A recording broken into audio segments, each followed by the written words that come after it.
지난 시간에 유대인들이 가지고 있던 기득권으로 할례에 대한 이야기를 나누었습니다. 할례에 대한 이야기. 유대인들은 자신들만 하나님께서 택하셨고 그래서 하나님의 복음을 들을 수 있다, 그렇게 생각을 했고, 유대인이 되는 길은 오직 할례를 통해서만 가능하다, 그렇게 생각을 했습니다. 그래서 사도 바울이 이방인들에게 할례를 베풀지도 않고 복음을 전할 때 그들은 잘못되었다고, 불법이라고 여겼습니다. 그래서 사도 바울은 불법자이니까 잡아 죽여야 되겠다, 그 마음을 품게 되었던 것입니다. 우리가 흔히 죄라고 하는 것은 도덕적이지 못하거나 하나님을 알지 못하는 것이어서 악한 모습으로 또는 무지한 모습으로 우리에게 다가온다고 생각을 합니다. 하지만 사실은요, 그렇게만 다가오지를 않습니다. 신앙적인 행태 속에서도 얼마든지 죄가 우리 안에 묻어 들어올 수가 있습니다. 마태복음 6장에는 주님께서 그런 것을 3가지로 예를 들고 있습니다. 그런데 그것들은 기독교 신앙적인 형태 가운데에서 가장 아름다운 것들입니다. 의로운 것들입니다. 우리가 사모하는 것들입니다. 그런데 거기로부터 죄가 숨어 들어온다고 주님께서 말씀을 하고 계십니다. 그게 어떤 것인가 하면 구제와 기도와 금식이라 성경이 그렇게 기록을 해 놓았습니다. 그 속에 죄가 묻어 들어올 수 있다고 말씀을 하십니다. 주님께서 친히 하신 말씀인데요, 사람에게 보이려고 그들 앞에서 너희 의를 행하지 않도록 주의하라. 사람에게 보이려고 너희가 의롭다는 모습을 사람들 앞에 자랑하지 마라. 그게 어디로 가는 지름길이라고 그러는가 하면 죄로 가는 지름길이라, 그렇게 지금 말씀을 하고 있습니다. 주님께서는 우리들의 신앙생활 가운데에서 그 속에서 가장 주의해야 할 것으로 꼽고 있는 것들이 있는데, 그게 뭔가 하면 우리의 의로운 것, 우리가 바르게 신앙생활을 하겠다고 덤벼드는 그것을 꼽고 그것이 올무가 될 수 있노라고 말씀을 하고 있습니다. 그러니까 사실 잘한다고 하는 일인데 잘못될 수 있다고 하는 말씀입니다. 그래서 주님께서 하시는 말씀이 구제할 때에 우리의 모습이 어떠해야 할 것인가, 그것을 먼저 들고 나오십니다. 내가 누구를 도왔다고 나팔 불지 마라. 그게 주님이 가장 먼저 했던 말씀입니다. 조용히 어려운 것을 살피고 반드시 도와주되, 너는 구제할 때에 오른손이 하는 것을 왼손이 모르게 하여 내 구제함을 은밀하게 하라. 그렇지 않으면 죄가 된다고 그럽니다. 은밀하게 도와주어라. 이것이 주님의 방법입니다. 은밀한 중에 하라는 겁니다. 구제라고 하는 것은, 다른 사람을 도와주는 것은, 다른 사람을 살피고 긍휼히 여기는 이것은 은밀한 것이라. 그래서 그 은밀한 중에 하는 그 구제를 주님께서 돌아보시겠다, 그렇게 약속을 합니다. 뿐만 아니라 하나님께서 그 모든 것을 갚아주시겠다고도 덧붙여놓고 있습니다. 그리고 이어지는 것이 기도인데, 본래 기도는 하나님 앞에 서는 겁니다. 하나님을 만나는 겁니다. 하나님께 내가 설 수 있는 자리가 기도라고 하는 자리입니다. 그래서 제가 수도 없이 외쳤던 내용이 뭔가 하면, 하나님 앞에 서기 위해서 우리에게 뭐가 없어야 된다고요? 죄가 없어야 된다. 죄는 하나님 앞에서 소멸될 존재이기 때문에 죄를 안고 하나님 앞에 나서면 소멸되어 버립니다. 사망이 오는 겁니다. 그래서 하나님 앞에 기도한다고 하는 것은 하나님 앞에 서는 것이 보통스럽게 서는 게 아닙니다. 그 기도가 사람 앞에서 할 수 있는 것이라고 주님께서 경고하고 나섭니다. 또 너희는 기도할 때에 외식하는 자와 같이 하지 말라.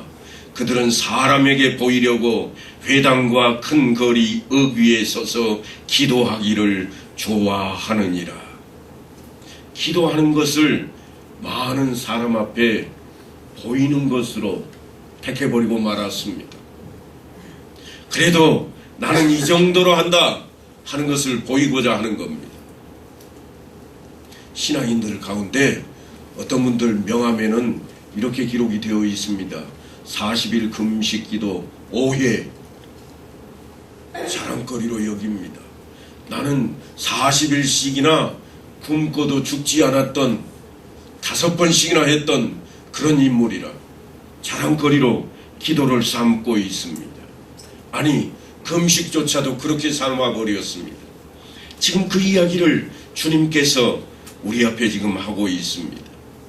내 자존심을 채우려고 내 모습을 치장하려고 우월감을 증명하는 데에 기도라고 하는 것을 사용하고자 한다고 하는 것입니다.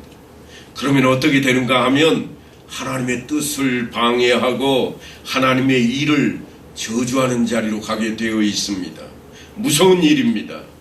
지금 사도 바울 앞에 선 유대인들이 그런 모습을 띠고 있습니다. 주님께서 이렇게 기도하라. 그래서 주기도문을 우리에게 가르쳐 주신 이후에 다짐하는 것이 있습니다. 그냥 이렇게 기도하라 하고 끝나는 게 아니고 주님께서 반드시 지키라고 다짐하는 것이 있는데 그게 뭔가 하면 너희가 사람의 잘못을 용서하면 너희 하늘 아버지께서도 너희 잘못을 용서하시려니와 너희가 사람의 잘못을 용서하지 아니하면 너희 아버지께서도 너희 잘못을 용서하지 아니하시리라. 기도가 가장 근본이 뭐라고요? 죄사함을 받는 데 있다고요. 용서를 받는 데 있다고요. 그런데 우리가 사람들을 용서하지 않으면 내 앞에 설 생각도 하지 마라. 이게 하나님의 뜻입니다. 용서를 받아야 죽지 않고 하나님 앞에 설 수 있는데 그 자리가 기도의 자리인데 너희가 용서했느냐? 그러니까 우리가 기도하는 것이 참으로 놀라운 신앙생활의 덕목 가운데 하나요. 모든 사람들이 반드시 해야 될 그러한 아름다운 모습인데도 불구하고 잘못하면 거기로부터 죄가 시작된다고 말씀을 하고 있습니다. 우리가 이웃의 잘못을 용서하면 하나님께서도 우리를 용서하시고 일찍이 제가 알려드렸던 내용 가운데 하나입니다. 주님께서 하나님 나라에 들어가는 문을 세워놓고 그 앞에 두 줄을 쫙 세워놓았는데 오른편에는 양들의 모습으로 왼편에는 염소들의 모습으로 신앙인들을 두 갈래로 딱 모아놓았습니다. 그래놓고 하시는 말씀이 너희가 내게 한 대로 잘했다 칭찬 듣는 이는 문을 통과해서 들어갈 것이요 그렇지 않은 이는 들어가지 못하리라. 그때 어떻게 했습니까? 우리가 언제 그랬습니까? 그 말을 했다고 제가 분명히 말씀을 드렸습니다. 언제 한 줄 모른 거예요. 그 이야기를 주님께서 지금 기도라고 하는 이 덕목 속에 우리에게 말씀을 합니다. 너희가 용서하고 있느냐? 용서했느냐? 네 마음에 혹이라도 품고 있지는 않느냐? 내 눈에 흙이 들어가기 전에는 내가 용서하나 봐라. 가만두나 봐라. 그렇고 있었다가는 하나님 앞에 설 수 없다고 하는 겁니다. 그러니까 주님께서 가르쳐 주신 대로 그 주기도문을 암송만 잘해가지고는 아니 암송하는 것 그것이 중요한 것이 아니라 용서가 더 중요하다고 말씀을 하고 있습니다. 우리가 암송해서 나도 암송했다 이게 중요한 게 아니랍니다. 그것만 했다고 우리가 하나님 앞에 바로 설 수 있는가? 아니라 용서하는 자리에 섰느냐? 지금 그 말씀을 하고 있습니다. 그러니까 주님께서 가르쳐 주신 대로 주기도문을 하나도 틀리지 않고 날마다 아니 몇 시간마다 암송을 한다고 할지라도 그것은 내 자랑거리가 되어버릴 뿐, 다른 사람들이 바라볼 때 내 체면이 되어버릴 뿐, 제가 혹시 주기도문 하다가 잘못 틀리면 여러분 어떻게 할까요? 아마 겉으로는 안 드러내도 속으로 웃을 거예요. 야, 우리 목사님도 실수한다, 야. 저래가지고 하나님 나라를 전할 수나 있을까? 실수하니까. 그런데 하나님께서 우리에게 요구하시는 것은 실수하지 말라고 요구하는 게 아니라 용서했느냐, 이걸 지금 요구하고 계십니다. 그리고 그것이 하나님과 우리 사이에 화해의 조건이라고, 하나님께서 용서하실 수 있는 조건이라고 그렇게 목적처럼 우리에게 말씀을 하고 있습니다. 하나님과 화해를 위해서 먼저 이웃을 용서하라고 하시는 이 말씀은 사실은 예수님께서 십자가에 못 박혀 죽으시면서 이미 우리 앞에 보여주셨던 내용입니다. 우리가 많이 읽었던 내용 가운데 누가복음에 보면 이런 말씀이 있습니다. 아버지, 저들을 사하여 주옵소서. 자기들이 하는 것을 알지 못함이니이다. 지금 뭔가 하면 예수님을 죽이고자 십자가에 매달아 놓고 창을 들고 찌르려고 준비하고 있습니다. 그때 주님께서 그들을 바라보시면서 하나님께 기도하고 있는 거예요. 저들을 용서해 주옵소서. 주님께서는 이미 저들의 죄를, 자기를 죽일 것을 알고 있고 그것이 죄악된 것을 알고 있지만 용서하겠습니다. 하나님, 하나님도 용서해 주옵소서. 그 이야기는 하나님과 하나가 되었다고 하는 놀라운 사실을 드러내놓고 있는 모습입니다. 금식할 때도 마찬가지입니다. 사람에게 보이려고 하지 말라고 당부하고 있습니다. 금식이 뭔가 하면 내가 그걸 잘 참아냈다, 견뎌냈다, 이게 금식이 아닙니다. 우리는 흔히 그걸 잘 참았다고 하는, 견뎌냈다고 하는 자랑거리로 삼게 됩니다만, 금식은 40일 했다, 아니 7일 했다, 이게 중요한 목적이 견디는 데 있지 않습니다. 참아내는 데 있는 게 아닙니다. 금식은 그럼 뭔가 생명을 내걸고 생명을 구하는 겁니다. 그게 금식입니다. 하나님 앞에 죽으면 죽으리이다, 죽을 것을 각오하고 생명을 구하는 겁니다. 다른 사람에게 자랑하려고 하는 게 결코 아닙니다. 광고용이 아닙니다. 며칠을 금식했어도, 몇 번을 했어도 이는 금식하는 자로 사람에게 보이지 않고 오직 은밀한 중에 계신 내 아버지께 보이게 하려 함이라. 이게 주님의 말씀입니다. 우리의 신앙생활이 자기의 자랑거리로 갈 때 그것은 오히려 자신을 붙드는 올무가 되어버리고 맙니다. 그러니까 하나님 앞에 우리가 찬양하는 것도, 하나님 말씀을 외치는 강단에 선 이 자리도, 또한 하나님 앞에 엎드려 기도하는 것도, 다른 사람들을 도와주는 일, 구제하는 일까지도, 아니 다른 생명을 살리고자 금식하는 그 일까지도 사실은 우리 신앙생활의 아주 아름다운 덕목이지만 자칫 잘못하면 죄악의 길로 빠지는 지름길이 될 수 있노라. 이게 주님의 말씀입니다. 그런데 요한복음 5장에 보면 주님께서 38년 된 병자를 고치는 장면이 등장을 합니다. 거기 10절에 보면 유대인들이 병 나은 사람에게 이르되 안식일인데 네가 자리를 들고 가는 것이 옳지 아니하니라 그랬습니다. 유대인들은 안식일을 거룩하게 지켰습니다. 무엇을 하지 않는 날로 지켰는가 하면 일하지 않는 날로 지켰습니다. 그런데 병 나았다고 자기 자리를 들고 갑니다. 걷는 것조차도 일정한 한계, 우리식으로 하자면 1km 이내만 걸어야 할 것인데 거기에 자기 짐을 들고 걸어가고 있으니 일을 하는 게 됩니다. 그래서 병 나은 사람을 향해서 네가 걸어가는 것이 옳지 않다. 안식일이니까 내일 걸어가라. 너 오늘 낫는 건 옳은 게 아니야.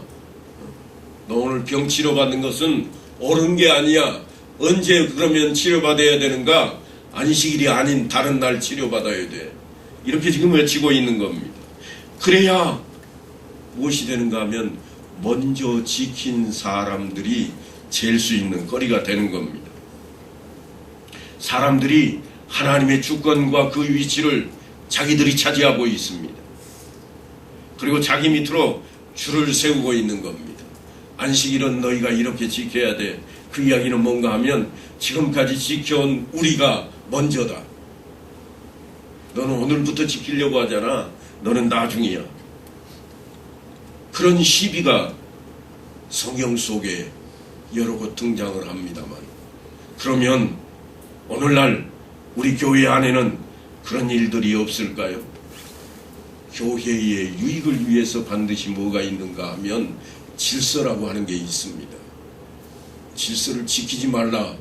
그렇게 하면 혼돈이 옵니다. 하나님께서도 세상을 창조하실 때 혼돈을 없애시고 질서를 심어 넣으셨기에 그 형상대로 지음받은 우리는 질서 속에 살아가는 겁니다.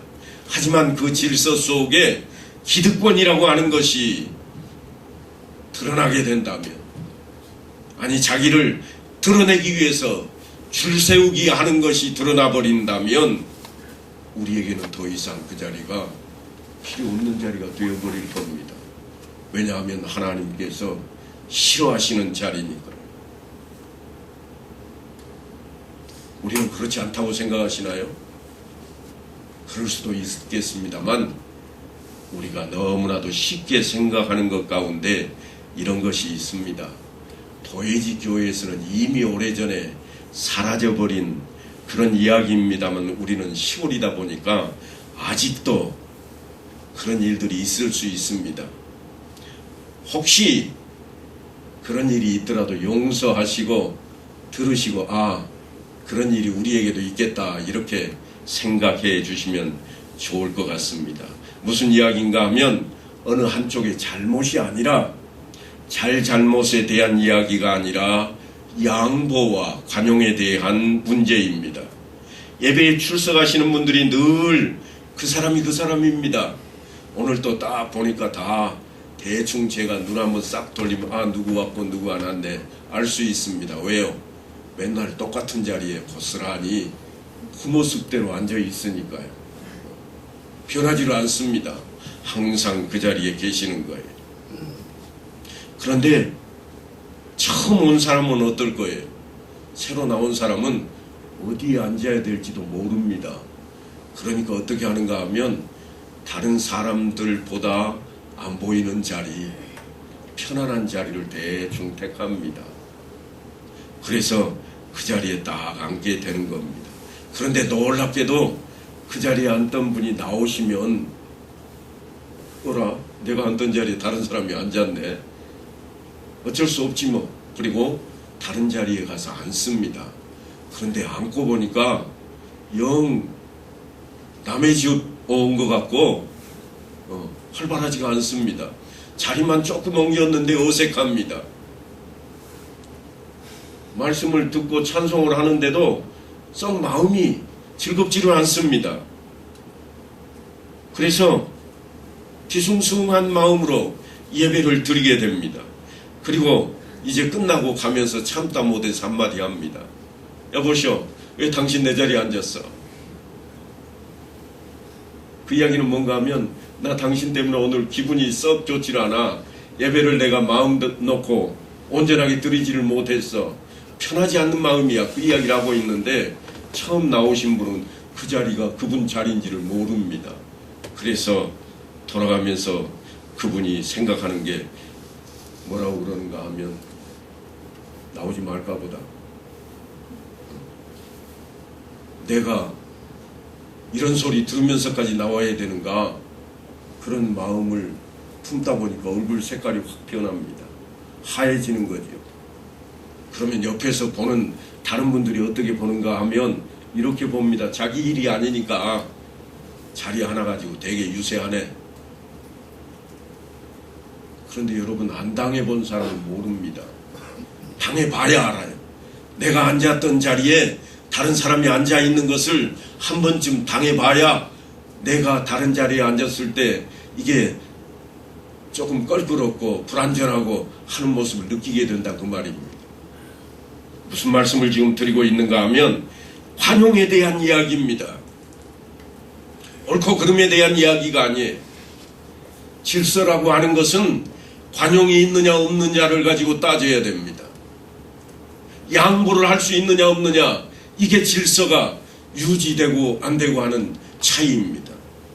법을 가지고 지키려고 들면요, 어디 법에 이 자리는 누구 자리 이름표를 붙여놓기나 했답니까? 그러니까 법으로 따지면 안 됩니다. 그런데 마음속에는요, 그 자리는 내 자리야. 맨날 내가 앉던 거 몰라, 다 알잖아. 이 사람한테 물어봐, 이 사람도 나 얘기하는 거 알아. 이게 관용의 문제로 마음에 박히다 보니까 서운함이 생기고, 서운함 때문에 예배 드리는 것이 온전히 사라져 버립니다. 하나님 앞에 나와서 예배 드린다고 하는데 1시간 내내 마음이 불안하고 온전하지 못한 상태가 돼버린다고 하는 겁니다. 처음 나왔던 분도 마음속으로 어떻게 하는가 하면 에이, 내가 안 나오고 말지, 그러고 돌아간다는 겁니다.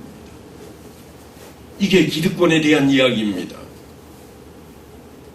그 자리는 내 자리야. 기득권에 대한 이야기예요. 우리에게는 없을 것 같지만 여전히 우리에게도 그것이 남아 있습니다. 주님의 말씀 중에 이런 말씀이 있습니다.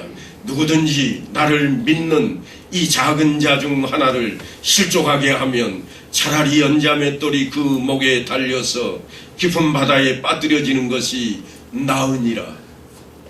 엄청난 말씀입니다. 놀라운 말씀이 있습니다. 이 말씀을 꼭 기억해야 됩니다. 교회 질서가 너무나 중요합니다. 하지만 우리의 양보와 또한 우리가 관용을 베푸는 것이 얼마나 중요한지를 꼭 깨달아야 됩니다. 말 한마디가 너무 중요합니다. 그냥 아무 생각 없이 던지는 말이지만, 아주 사소한 말이지만 듣는 사람의 입장에 따라서는 분노가 가득 채워질 수 있는 말이 되어버리기도 합니다. 그래서 조심해야 될 게 바로 그런 것들입니다.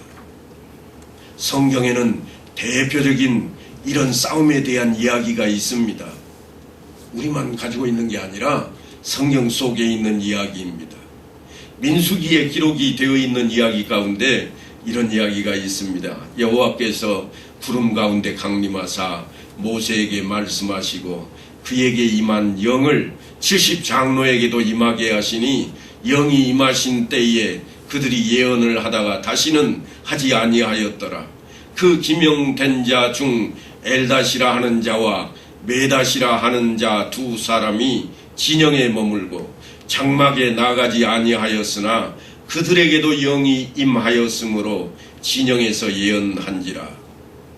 이야기가 왜 등장을 하는가 하면 사실은 이스라엘 백성들이 고기를 먹지 못해서 불평합니다. 야, 차라리 종으로 있을 때가 나았다, 애굽 땅에 있을 때가 훨씬 나았다, 그때는 우리가 고기라도 먹었지 않느냐, 그렇게 모세에게 불평을 했습니다. 그런데 지금은 우리 꼴이 뭐냐, 아침에도 만나, 점심에도 만나, 저녁에도 만나뿐만 다른 거 먹을 거리가 없으니 애굽에 있을 때가 훨씬 나았겠다, 그렇게 불평이 거듭되자 모세가 하나님 앞에 가서 엎드립니다. 하나님, 어떻게 해야 옳을까요? 그래서 하나님께서 고기를 주자. 그러자 모세가 하나님, 이 많은 사람들에게 어떻게 이 광야에서 고기를 줄 수가 있겠습니까? 이 많은 사람을 먹이려면 적어도 지금 추산하기에 200만 명 정도 되는 그 많은 사람 앞에 고기를 한 점씩 주려면 얼마나 많은 소와 혹은 양이 있어야 될까? 계산이 안 되는 그런 자리입니다. 그래서 하나님께서 내가 그것을 증명해 보이겠다, 그리고 나타내신 증명이 뭔가 하면 야, 70명의 장로들을 다 장막으로 불러라. 모세에게 그렇게 명령을 합니다. 그래서 모세가 70명의 장로들을 다 나오라고 불렀습니다. 그런데 두 사람이 아직 우리는 안 가. 고기 안 먹고 말지 뭘 증명하겠다고 오라가라 해. 그래서 그 자리에 가지 않은 사람이 누구였는가 하면 멜닥과 그리고 한 사람 더해서 두 사람이 그 자리에 나가지를 않았습니다. 그때에 하나님께서 모인 70명의 장로들, 다시 말해서 두 사람은 진영에 있고 나머지는 다 모였는데 그 사람들에게 성령을 임하게 하셔서 그들이 예언을 하기 시작합니다.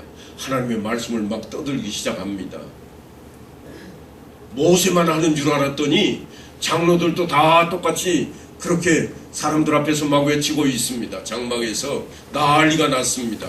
그런데 더 놀라운 사실은 한 소년이 와서 모세에게 보고하는데, 모세님, 저 장막에 있는 그 장로님도 예언합디다. 지금 모세의 명령을 거역하고 그 자리에 모이지도 않았는데 한다는 거예요. 그들은 모세의 명령을 거부하고 지금 진영에 남아있는 멜닥과 메닷입니다. 그런데 그 두 사람이 예언을 하고 있다는 소식을 접했습니다. 그 소식을 듣고 일어난 일이, 아주 놀라운 일이 있습니다. 한 소년이 달려와서 모세에게 전하여 이르되 엘닥과 메닷이 진중에서 예언하더이다 하며 택한 자 중 한 사람 곧 모세를 섬기는 눈의 아들 여호수아가 말하여 이르되 내 주 모세여 그들을 말리소서. 모세가 그에게 이르되 네가 나를 두고 시기하느냐? 여호와께서 그의 영을 그의 모든 백성에게 주사 다 선지자가 되게 하시기를 원하노라. 바로 그 싸움입니다. 우리가 그렇게 존경하고 성경에 늘 자랑하는 여호수아가 지금 모세한테 하나님의 일을 금하라고 청하고 있습니다. 왜 그러는가? 장막에 나오라고 그랬는데 명령을 어긴 사람까지 다 성령이 임해버리면 나온 사람들이 뭐 되냐는 거예요. 하나님 명령대로 다른 사람은 뭐가 됩니까? 모세한테 지금 그래서 그걸 금하라고 하고 있습니다. 70인의 장로, 그 가운데 두 사람이 나오지도 않았는데 그 사람까지 다 성령이 임하면 어떻게 됩니까? 그랬더니 모세가 하는 말이 하나님의 일이라. 누가 잘나고 누가 못난 그것이 아니라 지금 이 하나님의 일은 무엇 때문에 있는가? 목적이요. 누가 말 잘 듣나 보자. 거기에 있지를 않았습니다. 그럼 어디에 있었는가? 네가 고기를 줄게. 그 증거로 지금 예언이 일어나는 사건, 성령이 임하는 사건을 지금 모세와 백성들에게 보여주고 있는 자리입니다. 우리도 마찬가지입니다. 교회에서 봉사하는 일을 맡기면 사실 말이 많습니다. 여호수아처럼 어느 교회나 마찬가지입니다. 누가 말이 많은가? 나서서 일을 열심히 하는 사람들입니다. 물론 말을 많이 하는 사람들 가운데 할 일을 안 하면서 말만 하는 사람도 있기는 합니다만 그 사람을 제해놓고 보면 열심히 일하는 사람들이 말이 많습니다. 봉사직을 맡는 것 가지고 말이 많습니다. 특별히 직분자를 세울라 치면 말이 많아집니다. 투표를 하고 나면 꼭 누구보다는 내가 먼저 왔다든가 누구보다는 내가 더 실력이 있다든가 안내위원 차량공사 1년 하더니 1년짜리가 나보다 먼저 되었다는 불평을 하기 일쑤입니다. 왜 그런 일이 생기는가? 하나님이 하시는 일에 항복하지 않기 때문입니다. 어떤 보상이라고 생각하기 때문에 내가 더 많이 열심히 했다고 하는 것이 늘 기득권으로 자리를 잡고 있습니다. 하나님 앞에 내가 한 일이 내 자랑거리, 영광으로 사람들 앞에 보여줘야 되겠다고 하는 것 때문에 늘 불평으로 우리 앞에 나타난다고 하는 겁니다. 그래서 몇 년 동안 열심히 교회 나오다가 교회에서 투표를 하고 장로가 되고 안수집사가 되고 권사가 되는 일에서 빠지게 되면 교회를 떠나버리는 일들이 종종 있습니다.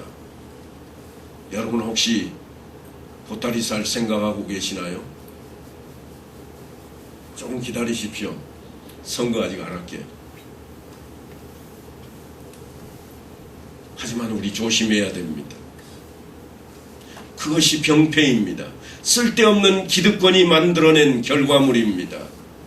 주님께서는 틀림없이 먼저 된 자가 나중되고 나중된 자가 먼저 되리라 말씀을 하셨습니다만 그 먼저 된 자와 나중된 자가 우열을 가리는 그러한 자리가 결코 아닙니다. 먼저 되었으니까 잘났고 나중 되었으니까 못났다는 식의 표현은 잘못된 겁니다. 바로 그것이 교회의 질서를 깨는 것들입니다.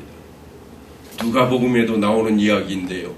요한이 여짜오되 주여 어떤 사람이 주의 이름으로 귀신을 내쫓는 것을 우리가 보고 우리와 함께 따르지 아니하므로 금하였나이다. 어떤 사람이 예수의 이름으로 귀신 쫓는 것을 제자들이 봤습니다. 보고 어떻게 했는가 하면 우리하고 함께 할래 안 할래? 안 한다고 그러니까 하지마. 너희는 할 자격이 없어. 왜냐하면 주님을 따르는 제자가 아니니까. 주의 이름으로 귀신을 쫓아내고 있는데 야 너가 그거 하려면 우리하고 같이 있어야 돼. 그래서 싫다고 하니까 하지 말라고 하는 겁니다. 주님께서 뭐라고 답변을 하시는가 하면 나로 말미암지 않고는 아버지께로 올 자가 없느니라 분명히 말씀을 하셨고 온 신자들이 그 말씀을 어떻게 받아들였는가 하면 나처럼 이렇게 하지 않으면 천국 갈 수 없어. 그렇게 생각했다고 하는 겁니다. 기득권의 이야기로 이게 바뀌어버렸습니다. 나처럼 안 하면 천국에 갈 수 없어. 그러니 나처럼 해야 돼요. 내가 다니는 교회만 좋은 교회라고 생각하는 것도 사실은 그런 오해를 통해서 오는 것들입니다. 우리 교회를 자랑하는 것은 아주 좋은 일입니다만 다른 교회를 나쁘다고 생각하는 것은 잘못된 생각입니다. 옳지 않습니다. 그래서 갈라디아 성도들에게 기득권으로 할례를 주장했던 유대인들에 대해서 사도 바울이 뭐라고 그러는가 하면 할례를 받은 그들이라도 스스로 율법은 지키지 아니하고 너희에게 할례를 받게 하려는 것은 그들이 너희 육체로 자랑하려 함이라. 그러나 내게는 우리 주 예수 그리스도의 십자가 외에 결코 자랑할 것이 없으니 그리스도로 말미암아 세상이 나를 대하여 십자가에 못 박히고 내가 또한 세상에 대하여 그러하니라. 사도 바울이 십자가 말고는 없다. 다 자기 자랑하려고 그거 지키라고 하는 거 아니더냐? 지금 그렇게 이야기하고 있습니다. 십자가라고 하는 것은 세상이 가졌던 그 어느 것도 다 하나님의 자녀가 되고 하나님 안에서 인정받는데 필요 없다고 하는 가장 기본이 되는 그런 사건입니다.